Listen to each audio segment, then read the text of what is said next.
আলোচনা কৰিছোঁ আৰু সকলো কৈছিলে যে আমি এইবাৰ যে চৰকাৰৰ লগত থাকিম, আমাক উন্নয়ন লাগে, আমাক শান্তি লাগে, আমাক নিৰাপত্তা লাগে আৰু সকলোকে গণতান্ত্ৰিক অধিকাৰ লাগে। তো আজি এই কথাখিনি গোসাইগাঁওবাসী ৰাইজে স্পষ্ট কৰি দিলে যে তেখেতসকলে আজি কোনো তেনেধৰণৰ যিটো পলিটিকেল কনস্পিৰেচি বা পলিটিকেল গেমত থাকিব নিবিচাৰে, যিয়ে নেকি সমাজ ভেদাভেদ কৰে, ধৰ্ম ভেদাভেদ কৰে, জাতি ভেদাভেদ কৰে, তেনেকুৱা পৰিস্থিতি থাকিব নিবিচাৰে। এই কথাটো স্পষ্ট কৰি দিলে।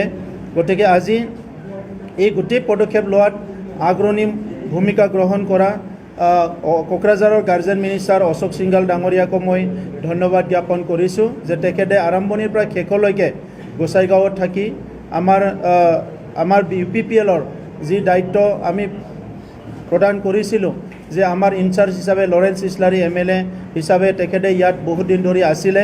আমাৰ EM GM সকলোৱে ইয়াতে সকলো দিনে নিশা কাম কৰি আছিলে আৰু বিভিন্নজনক প্ৰভাৰী কৰি ইয়াত পঠাইছিলে BJP দলৰ পৰা।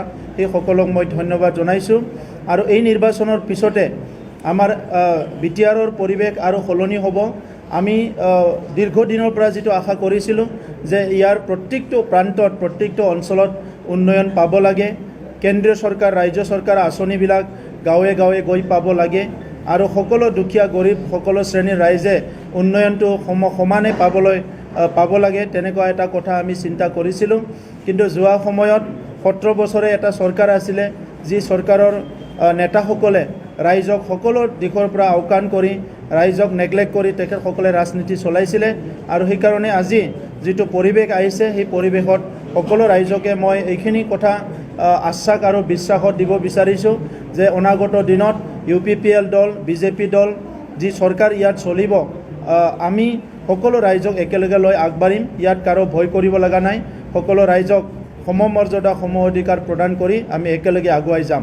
তো সেইকাৰণে নিৰ্বাচনত যিখিনি কথা আমি ৰাইজৰ আগত ৰাখিছিলোঁ, এইটো আখৰে আখৰে পালন কৰিবলৈ আমি Day 1ৰ পৰা আৰম্ভ কৰিম।